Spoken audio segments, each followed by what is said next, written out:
Hello বন্ধুরা, আসসালামু আলাইকুম। সিনহা কিচেনে আপনাদের সকলকে স্বাগতম। আশা করি সবাই ভালো আছেন। আজ আমি আপনাদের সঙ্গে শেয়ার করব একটি রেসিপি, সেটা হচ্ছে পাট শাক ভাজি। আসলে জমি থেকে পাট শাক তুলে এনে ভেজে খাওয়ার মজাটাই আলাদা। আমি এখন পাট খেতে যে পাট থেকে একটি একটি করে কুড়িগুলো ছিঁড়ে ছিঁড়ে নিচ্ছি। তারপর গেলাম হচ্ছে মরিচ খেতে যাওয়ার পর সেখান থেকে কিছু পরিমাণ মরিচ উঠিয়ে নিলাম।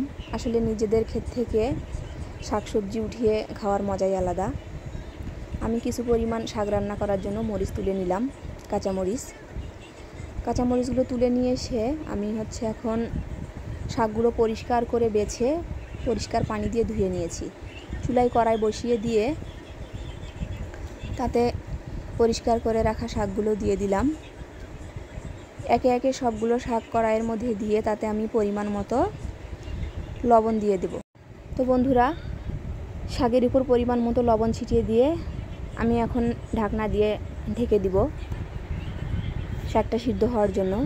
কিছুক্ষণ পর ঢাকনাটা খুলে দেখলাম যে শাক অনেকটা কমে গেছে এবং শাক থেকে অনেকটা পানি বেরিয়ে এসেছে।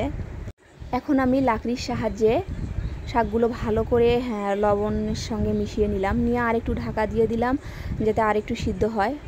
আবারও ঢাকনাটা খুলে দেখলাম যে শাকটা আমার পুরোপুরি হয়ে গেছে। এখন আমি এটি নামিয়ে নিলাম। এখন চুলায় আরেকটি পরিষ্কার কড়াই বসিয়ে দিয়ে তাতে পরিমাণ মতো তেল দিয়ে দিলাম। কড়াইয়ে পরিমাণ মতো তেল দিয়ে তাতে আমি 3টে শুকনো লঙ্কা ফোড়নে দিয়ে দিলাম। 3টে শুকনো লঙ্কা ফোড়নে দেওয়ার পর তাতে পেঁয়াজ কুচি, মরিচ কুচি এবং রসুন কুচি দিয়ে দিলাম। পেঁয়াজ, মরিচ, রসুন তেলের সঙ্গে ভালো করে ভেজে নিব। তেলের সঙ্গে পেঁয়াজ, মরিচ, রসুন ভালো করে ভেজে নেওয়ার পর দেখেন লাল লাল হয়ে গেছে। এখন আমি এই সিদ্ধ করে রাখা শাকটা এর মধ্যে দিয়ে দিলাম। এখন আমি সবগুলো উপকরণ একসঙ্গে ভালো করে মিশিয়ে নিব এবং হালকাভাবে নাড়বো আর একটু ভাজতে থাকবো। শাকটা আমার তেলানি দেওয়া হয়ে গেছে।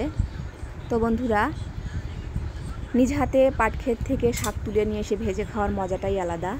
তো আমার এই পাট শাক ভাজি রেসিপিটা যদি আপনাদের ভালো লেগে থাকে তাহলে লাইক শেয়ার করবেন। আমার চ্যানেলে নতুন হলে চ্যানেলটিকে সাবস্ক্রাইব করবেন। খোদা হাফেজ।